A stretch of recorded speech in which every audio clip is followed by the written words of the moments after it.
25 वर्षांचे होते आणि भगतसिंग 22-23 वर्षांचे. त्यांनी 25व्या वर्षी काय केलं? धाड धाड गोळ्या झाडल्या. त्यांनी 22व्या वर्षी काय केलं? बूम. आणि त्यानंतर वंदे मातरम. तुम्ही म्हणताय घरी मोमो बनवतोय, मी घरच्यांना दोष देणार नाही.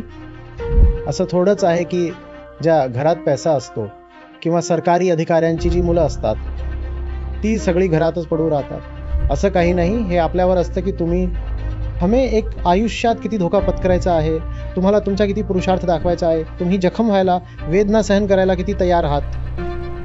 भारतात आपल्याला एका नव्या संस्कृतीची गरज आहे, ज्यामध्ये 17-18 वर्षानंतर मुलांना आधार देण्याचं काम पालकांनी हळूहळू कमी केलं पाहिजे. ज्या दिवशी दिसेल की आता हा तारुण्यात येतोय, मुलांची दाढी मिशी दिसू लागली, आवाज फुटू लागला, त्या दिवसापासून त्यांना स्वावलंबन शिकवायला सुरुवात करा. याचा अर्थ नाही की मुलींना घरात बसवा.